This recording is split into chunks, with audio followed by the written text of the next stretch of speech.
What man actually needs is not a tensionless state, but rather the striving and struggling for a worthwhile goal, a freely chosen task.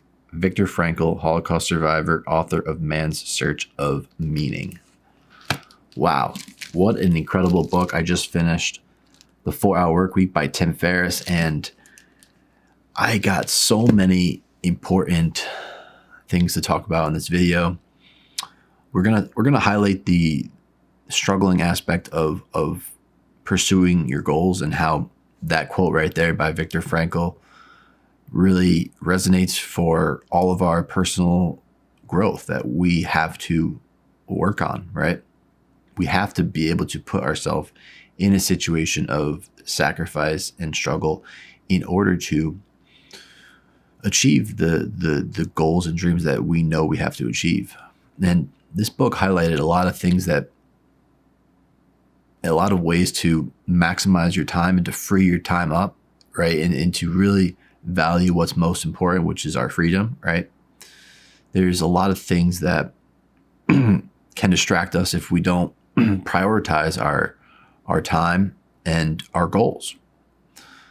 Our most important goals that will bring us the most fulfillment.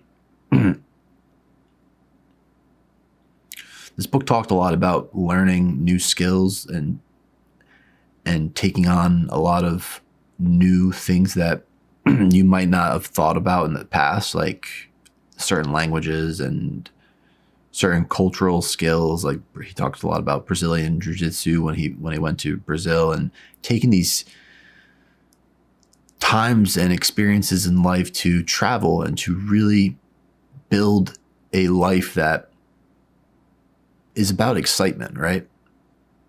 Excitement is what we're all after, right? When you start to live a life where you become comfortable and there's less and less, routine is good, but when there's less and less excitement, right? In a sense, there's less and less travel, overall growth. That's when you have to start to reevaluate and start to have these trips, these moments where you explore, you reevaluate who you are as a person. You have to do these things, especially on your way to the top. You're going to evolve as a person, and you're going to have to switch up your routines at times in order to maximize who you have to become. And sometimes you have to just change your environment, change where you are. Sometimes you have to take these month to 6 month long, these trips where you can reevaluate who you are as a person, who you are as a businessman, and being able to develop a life and a business that you could work around the world, right? And still give value to others and still have a way of contributing to society, but also valuing your freedom and your ability to own your time, own your life again. And that's where I'm at right now in my life. Like, I have so much that I want to accomplish and so much that I want to build with creation and really coming into who I am as a person. But there's so many things in the business world that I have to continue to work on, and just personal finances in general that we all have to manage, while also building our dreams, right? So it's like being able to make sacrifices in your personal finances or in certain things that you might have to give up in order to put more time and energy and resources, money into, or back into your businesses, your dreams, or more experiences that bring you excitement, like I talked about. It's not always about making the most money or having the most things, right? It's about living a life that it's on your terms, right? Like, I wanted this lifestyle where I'm in this beautiful studio apartment. I have beautiful setup here. I have my own businesses that I've been working on, and I do have a lot that I'm happy and proud about for myself. But when you get comfortable and you stop working towards new and evolved goals, you start to lose that happiness that you once had to get to the point that you are at right now.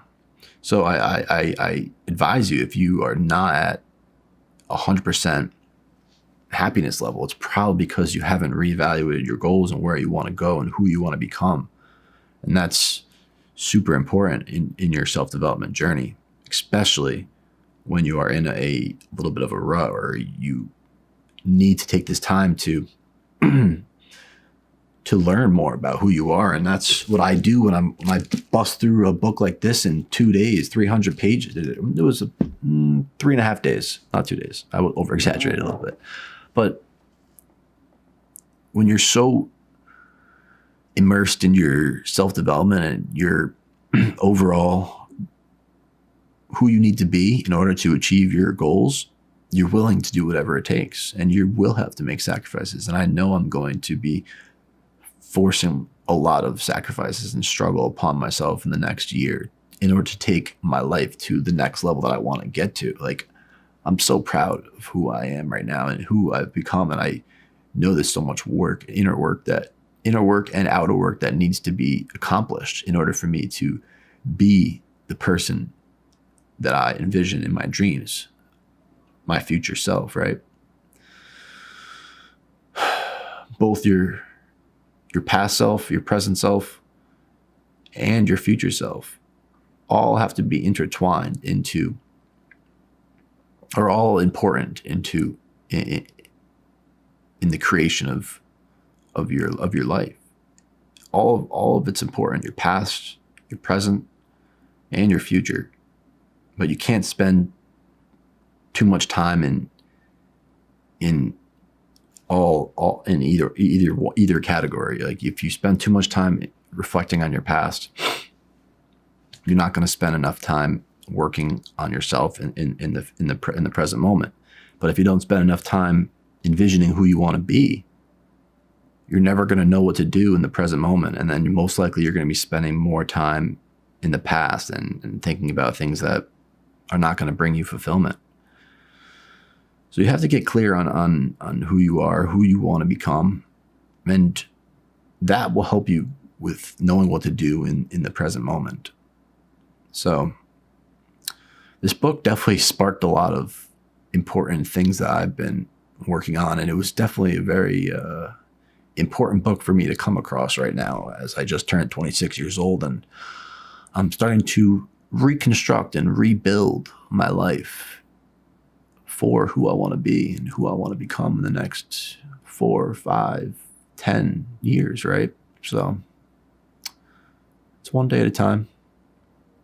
Do the work. We're all going to make it, boys. This has been your boy, Coach Dusty. I'm out. Peace.